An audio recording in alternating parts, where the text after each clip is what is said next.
You know the feeling, right? You get a raise, maybe a nice bonus, or you land that new higher paying job. You're excited.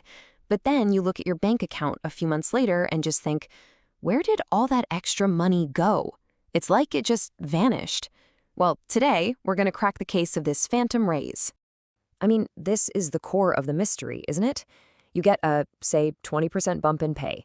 You start dreaming about paying off debt, maxing out your investments, but that's not what happens. Instead, your spending just sort of expands, almost automatically, to swallow up your new income. So what on earth is going on here? Well, there's a name for it. It's called lifestyle creep, and it is sneaky. It's this quiet, gradual process where your wants start masquerading as needs. You know, that daily gourmet coffee, one more streaming subscription, choosing the slightly nicer restaurant for dinner. It happens so slowly, you barely even notice. Now, it's really easy to beat yourself up over this and think it's just a lack of willpower. But it's not that simple. The truth is, there are these powerful, totally predictable psychological forces at play.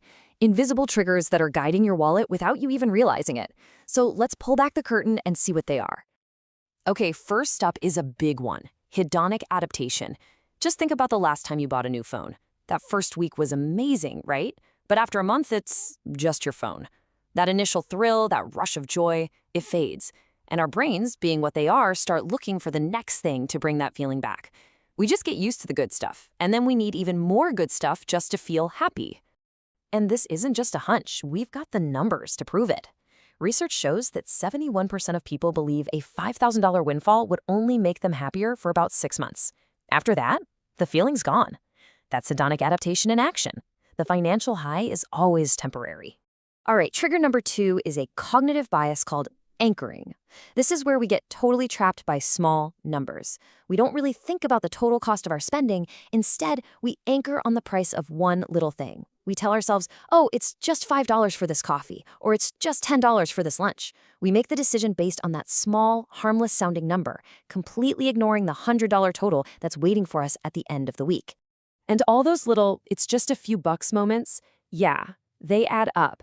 How much? Well, on average, these small impulse buys, all driven by anchoring, cost a person about $2,000 a year. Suddenly, those little decisions don't seem so little anymore, do they? And you know what's pouring gasoline on this fire? Modern technology. Things like one-click ordering, tap-to-pay, digital wallets. They've almost completely removed the pain of paying. There's no friction, right?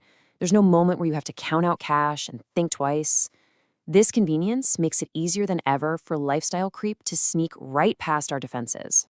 So the big question is, how can you tell if lifestyle creep is happening to you? Well, it's time for a quick financial self-audit. We're going to look at some common warning signs so you can spot the leaks in your own financial boat. Ready? Okay, pull up your bank statements mentally or for real. Are your credit card bills getting bigger even though you're making more money? When you go out to eat, are the checks getting larger?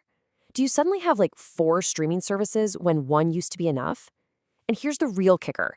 Are your savings contributions flat or maybe even lower despite your income going up? If you're nodding along, those are the telltale signs. Okay, so we've identified the problem, we know what causes it, and here's the good news. You can absolutely fight back. And this isn't about depriving yourself for living on a bare-bones budget. It's about being intentional. It's about turning that creeping spending into powerful financial growth. Here's the game plan. The solution is actually a pretty straightforward 3-step plan. Step 1, you have to track your spending. I know, but you can't manage what you don't measure. You need the real data. Step 2, and this is the magic bullet, automate your savings. Set up automatic transfers to your savings or investment accounts for the very day you get paid. You pay your future self first, before you even get a chance to spend it. And third, every time your income changes, reevaluate your goals. The second you get a raise, go in and bump up your 401k contribution. Make it a rule.